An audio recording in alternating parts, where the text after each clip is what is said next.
Welcome to the Veterans History Project. This is Wednesday, June the 17th, 2009, and we are interviewing Bert Frederick Gilbert II at the Library Building, the Northern Arizona Veterans Administration Hospital located in Prescott, Arizona. Mr. Gilbert is 82 years old, having been born on March 21st, 1927.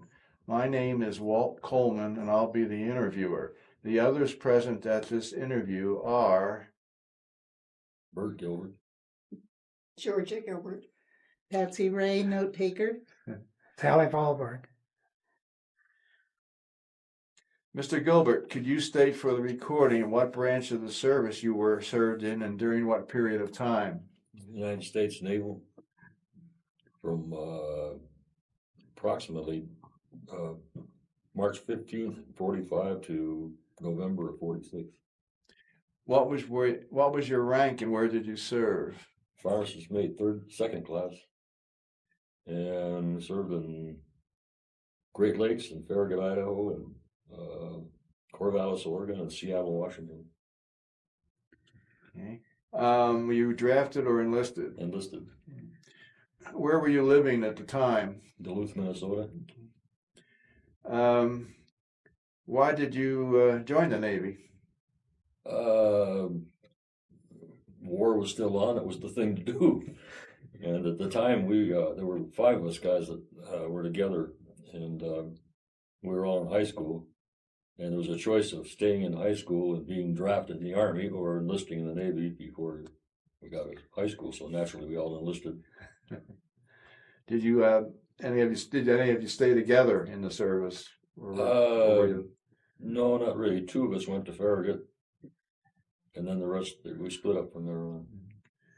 Do you recall your first days in the service, boot camp, and Oh yeah, anything? yes. We were stationed at Great Lakes.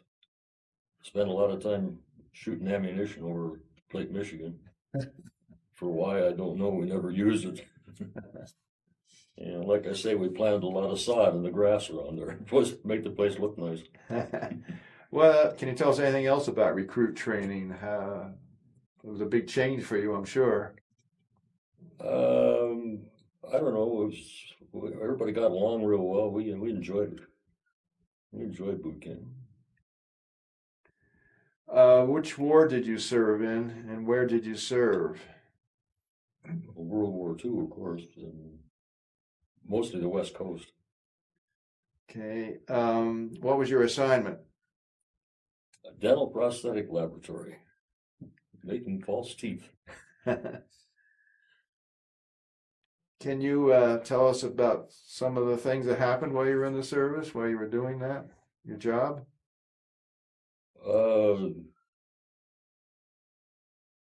Well, I had a commander that when we were in the dental laboratory in Corvallis that liked to play golf, and he managed to get us off on Fridays quite a bit to go play golf. That was one of the interesting things about it.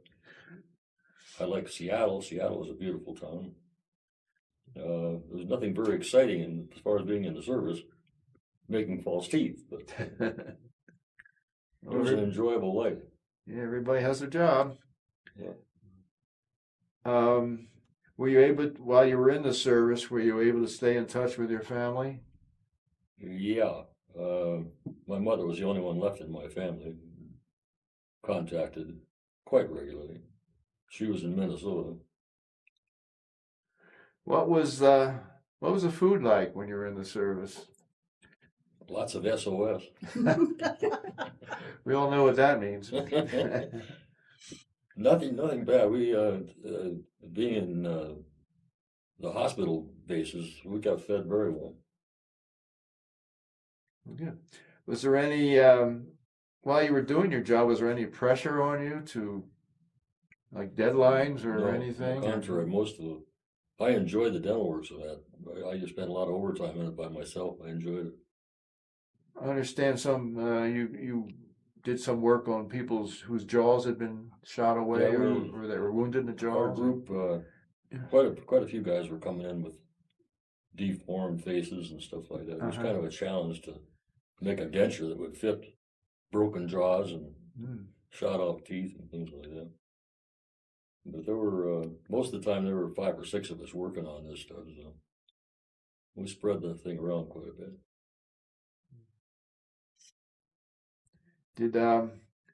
How did you entertain yourself besides golf? You go to any USO shows? Oh yeah, we had around the Corvallis area, it was Salem, Oregon, had big bands there all the time. And we, almost every Saturday night, we'd head into town, either in Eugene or Salem, and there was some kind of good big band music going on. What bands did you see or hear? Glenn Miller, Wow. Gene Krupa was there, Les Brown, just about anybody you name in the big bands there. I guess they toured, did a lot of USO work. We were at Farragut, Farragut, Idaho. There was a beautiful USO on Lake Coeur d'Alene. That was one of the prettiest places I've ever seen. Pure water, beautiful USO. Good. Where'd you, if you took any leave while you're in, where'd you go? The only one I ever did was when my mother had to sell the place that we were born in. I was born in. Went back and helped her move. Oh, 2 weeks. That's the only leave we had in the short period of time that I was in. yeah. Okay. Did you do any traveling? Not really. Just locally around the bases. Do you recall any particularly humorous or unusual events that happened while you were in the service? Not really. Any pranks? Uh, Short sheeting or The only anything? one I can really think of is we had one guy that never get out of bed in the morning when we were stationed at Corvallis, and somebody found this material you could pour around the bedstead and all the way around it, and then light a match to it, and it would burn completely around the bed. That got him up. I never heard that. Do you have any photos? Yes, I see one. Just the only one I have left. Okay. 1945. Did you keep a personal diary or any kind of No. notes or anything like that? Okay. What'd you think of the officers you had to work under and your comrades, your buddies you worked with? One very good group. One of my best friends in Seattle was a chief who owned an automobile, one of the few people that owned one. And being a lowly second class, well, I got to go out with him quite a bit, and we got to travel around the local bases and stuff. I never had any problem with officers. In fact, they were all pretty nice. I'm going to ask about some of your pre-war. You were growing up during the beginning of the war, and there was rationing and all kinds of things going on that nobody was used to. Can you tell us something about how that affected you and your family? Well, we had a restaurant when I was a child. It was about 15 miles out of town, and we had rationing, of course. We never seemed to have any problem getting gas. The 35-mile-an-hour speed limit, of course, all the time. And I remember the cards, and we weren't really hindered by being in the rationing and all that stuff. Even for the restaurant, how were we able to get enough food to keep the restaurant going? Strangely enough, there was a good going business during the war. Oh. Everybody had to eat, and we had no problem. Of course, we raised a lot of our own stuff. Killed a lot of chickens in my life, and washed a lot of dishes.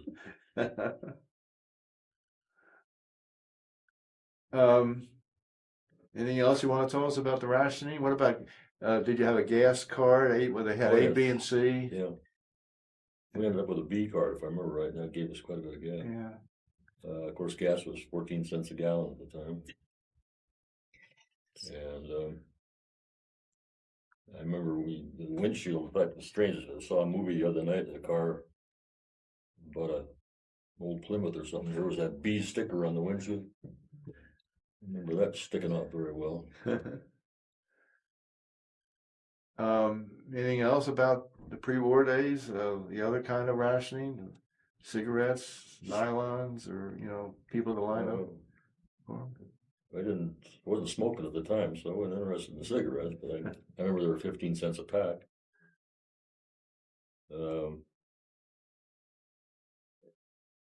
But the only thing I can remember as far as rationing was tires. We had more problem keeping tires on our car than did anything else. With the old inner tubes. Yeah, the air would start to show through. Okay. Your last days in the service, then, did you know it was coming up that soon, or what did they tell you? Pretty well. We closed the base at Corvallis when they shut that thing down. And that's when they transferred me to Seattle. Now, what did Corvallis? That's where you did the dental work. Yeah, and Seattle. Okay. And we closed that base, and then they transferred me to the Seattle Dental Laboratory. So how long were you in Seattle? Almost a year. I ended up with the laboratory by myself. Everybody else got thrown out. I was the only registered prosthetic technician in the 13th Naval District, if that meant anything. Wow. And I got stuck in there for another 3 months on account of it. It wouldn't let me go. Well, I suppose there were a lot of guys coming back from overseas Oh. that needed the dental work. What did you do the first weeks after you got out? Did you go back home, or? Oh yeah, we went back to one of the guys that I enlisted with was stationed at San Diego, and he got discharged the same day I did. So we met in Sacramento, and he had purchased a 1929 Model A convertible with a V8 engine in it, and a real cute thing. And he and I drove back to Duluth in it. And it wasn't too long after that, I went to work for a bottle gas company. Okay. Got rid of the dentistry. Did you use the GI Bill for any education afterwards? No. Or no? Bought a house with it. Have you kept in contact with any of your buddies from the service? They're all gone. I'm the only one left. This is a wood. Do you belong to any veterans organizations? American Legion. American Legion, okay. Still do.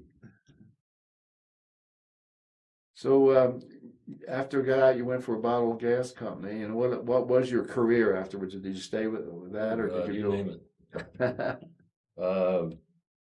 The bottle gas company I worked for, one of the guys that worked there, he and I went into another business in competition with him in Two Harbors, Minnesota. And I don't know, the last winter I saw there went to Moose Lake, Minnesota one night, and it was 52 below zero. Not in the And convertible. That was in February, and I said, this is the last winter in Minnesota. And the following November, I moved to Phoenix. So, been here ever since. Very good, very good. Did your military experience influence your thinking about war in general, or I mean, you saw a lot of guys coming back. No, it's a necessary evil. That's all I can say. We have to do it. Get rid of some of these idiots left around the world. How do you think the service experiences affected your life in any way? Changes? I don't believe so. Is there anything else you'd like to add that we haven't covered in this interview? No. Like I say, I don't have much to offer as far as the war end of it. It's just. Let me ask a couple silly questions. Yeah. Had you ever had any idea that you would ever become a dental prosthesis Well, technician? Yeah. One of the jobs just before, in fact, I was working in a dental lab just before I left Duluth. So Just you before, knew. while I enlisted. How did you happen to work for a dental My lab? cousin worked there and got me a job. Oh, for goodness sakes. What do you learn when you're in the how? Take us through an average day, and how do you make false teeth? And you were talking beforehand a little bit about trying to fit dentures for people whose jaws have been changed forever, Well, really. they have a process where it's a tray that has a material in it that's soft, and you put it in the mouth and squeeze, press on it, and it makes an impression of the mouth, and go from there. If there's a part of it's missing, you have to make contours with the material to make up for that. And then you get that base, and then start setting teeth into it. And of course, there's a lot of partials. You have to do a lot of wire bending Mm. to fit the teeth. That's where I was having fun. I enjoyed that. And it's kind of interesting to take a tooth that's all different shapes and make a wire bend around it. It'll still slip over, come off and on, so it doesn't get stuck on there or it doesn't fall out. One of the two. Because a lot of them fall out. So how come you didn't stick with that after the war? I came out here, I tried to get a job, and they wanted $1.25 an hour, top pay. And one of my other jobs, I went to work for Sears Roebuck as maintenance, like appliance repair. Okay. And I've been doing that ever since, Oh, off and on. you still working now then, or? Yeah, I still do little odd jobs here and there, He can fix anything. keep out of trouble. Your wife saying that you can fix anything. That's a good talent to have. We live in a mobile home park up there, and I get quite a few customers in there. So he's got quite a clientele. Well, I know dentists have to be very agile with their hands because you don't have a whole bunch of room in somebody's mouth. You know, fortunately, I never had to get into their mouths. Oh, so yours was all This was all afterwards. laboratory work. So, Did you consult in any way with the oral surgeons? oh yeah, you had to work with them constantly. Tell us a little bit about that. What were the different kinds of challenges that you had as far as the shape of the mouth or the bone structure that was still left? Well, it's pretty hard to describe. You take the average mouth has a certain amount of teeth in it, and there's places where there's no place to put a tooth. So you just have to construct something to fit over that and take up the space that's missing and then put the teeth into it. It's mostly done with acrylics. And it was an interesting work. I would like to have stayed with it if it had been profitable. What I had one opportunity I had in Seattle. I met a guy in a bar one night. He said it was a dentist, and he wanted me to stay in Seattle and work there, and I was too dumb to take the job. I had to go back to Duluth, but he wanted a partnership with that laboratory. I should have taken it. Of course, a lot of things would have changed. But I imagine so. Can you describe some of the physical challenges that people coming in having been injured during the war that you I had never to deal got to with? meet these people. That's the Mhm. whole show, because the dentist took care of that. I see. And I didn't get to meet him. I saw some of the results sometimes. Uh-huh. The guy came in with part of his face blown away, and they reconstruct the face and then rebuild the jaw to go with it.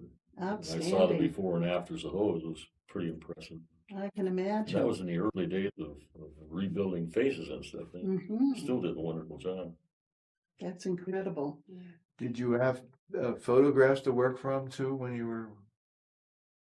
I didn't get into that face building, But still, you had to know. well, no, you had the mold there. Yeah, but you didn't really actually No. have any photos to work with the shape of the mouth or anything. Yeah.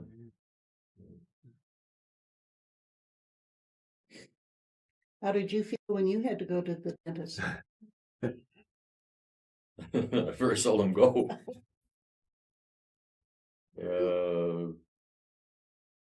I've known a lot of dentists. We had a neighbor that was a dentist when we lived down in Scottsdale. Mm-hmm. In fact, he worked partially with the same laboratory in Minneapolis that I worked with in Duluth. Oh, for heaven's sakes. But, he's a nice guy. And he had quite a dental business going in Minneapolis. Doc Lang. Oh, yeah. I understand that oftentimes, because of the small space within which teeth need to be fitted, that it's not uncommon to find people who enjoy doing sculpture or working in miniature types of art who end up going into the profession because they have that Yeah. agility. Do you Talent, have yeah. any hobbies, or had you been involved in anything like that? No, not really. No, nothing to do with that sort of thing. Used to make a lot of model airplanes that didn't fly. That's dealing with small miniature things. Crashed every one. No, it didn't. What was your impression when you first started working in that field? Well, of course, starting out, I was just doing the Gopher type thing. Mm-hmm. And it's a process of the guys that wax up the denture and it'd be mounted on plaster, and they put it into a cask and boil it and boil away the wax, and it's left this hole in there, and then they fill that full of the plastic the tooth is made out of, Mm-hmm. press it, and you have to polish it and shape it. Where'd you meet your wife? In my backyard. Neighbors. Yeah, she bought a trailer in my backyard. And one thing led to another. I went over there to fix something. I forgot what it was. A lamp, I think it was. And ended up fixing things ever since. George, I understand you just celebrated an anniversary. Yes. Our 8th wedding anniversary on Monday. Congratulations. That's Thank you. great. How did you happen to find Prescott? I first came up here in 1958, and I had a lot up on Plum Butte. And a guy that I used to work with on Scottsdale had a woodworking shop, and he'd bought a lot up there. And he says, "You ought to go up there." So I went up, and it was the highest point in Plum Butte. It's a beautiful spot up there. So I started to build a cabin. We never got it finished. A little marital problem there, and got rid of it. Wished I still had it. That's prime property today. Not that I want to tear down the town, but it sure has degraded since those days. This used to be such a pretty place. Of course, it still is, but now it's crowded. That's progress, I guess. Yeah. Is there anything else you'd like to add to the interview? No, I can't think of anything. I enjoyed it. Well, good. Patsy, you can think of anything else? Or? Well, I'm just fascinated by I too don't always go to the dentist, but I'm always fascinated by what they're capable of doing. Yeah. And it's not just a matter of putting a piece of plaster in your mouth or a piece of acrylic, but the shaping and the colorations. I would imagine there's been a lot of changes since the last time I looked into a laboratory. Mm-hmm. This implant thing fascinates me. I just can't fathom how that could be done, but I think that'd be a wonderful way to go. Not have all of that bulk in your mouth. Yeah. Yeah. I've seen a lot of people. I worked with a guy on Sears. He had terrible teeth, and he went out and got all new dentures, and he looked like an idiot when he got back. His mouth was all puffed up, the teeth were not a lousy job. And that was just a poor dentist. Do you find that when you meet people, you double check their teeth? Used to. You used to. I don't recognize them so much anymore. So I think they've made a lot of improvements on teeth since I did it. Do you have any family members who've gone into the service? No, I was the only kid. Ah. And I have my cousin. Both my cousins were in the service. One cousin was 6 months older than I was. He went in before we did.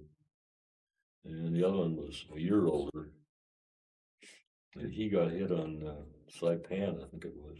He went through this dentistry thing before I even knew about it. Was he in the bullet Marine? went through the captain that was next to him, went through him and hit Jack in the jaw and tore out this whole lower part of his jaw. So they had to rebuild all that. He looked great. He had a couple of scars, but he looked great after that. Was he in the Army or the Marines? He was in the Army. And your other cousin was in what service? He was in the Navy. Yeah. I don't know what Tom did in the service. I never did find out. He didn't like it, but he went to Hawaii. Oh. I'd love to have gone to Hawaii. Yeah. He didn't care for it over there.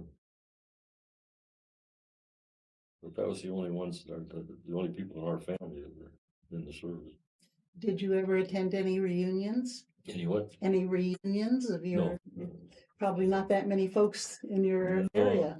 Of course, I knew the two guys that we were in service together. We still were until I left Duluth, we were still coming around. That's great. And I met them in Minneapolis about 20 years ago or more, maybe 25. And they're both gone now. One of them had cancer and died shortly after that. Mm. Of course, neither of you had changed. You both look the same as you did in your picture. Not hardly. When you came back after your boot camp, did you have a leave that you were able to come back Mhm. home again? Yeah. Did you run into any of your school chums and saw you in uniform? Oh yeah. Of course, when I went to school, it was out in the country, and then before I went into service, I left Proctor High School, which was out in the country, and I had to go back and go to Central High School, which I hated downtown. And fortunately, I was able to get out of it and go to the service because I'd have never graduated at the rate I was going. But I never saw any of the kids from school anymore because they lived 30 miles out in the boondocks. Did you find that wearing a uniform was an advantage with the ladies? And his wife I would says, say, of yeah, course. it was.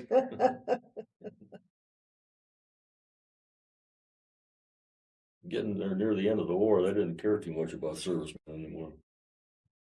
You think their attitudes changed Oh, yeah. towards service members? Yeah, when the war ended, the heroism ended with a lot of servicemen. There's places in Seattle that we weren't too well liked. Of course, there's a lot of guys that made trouble with themselves in these towns too, and that turned people against them. Did Seattle have any special welcome home ceremonies when groups were coming back, particularly by Not while ship? I was there, no. Mhm. They had, of course, the USOs were always putting on stuff for people. Was the USO close to Pier 91 or was it located elsewhere in town? There was a place downtown. It was more like a ballroom, and we used to go there quite a bit. Mm-hmm. And they had the coffee donut thing and all that. And, they always had big bands, good music. The kind you could dance to. Yeah, Yes. I think we lived in the best era of music in the world. The Yeah. 30s, late 30s and 40s. That was when music was music. Not this stuff we got today.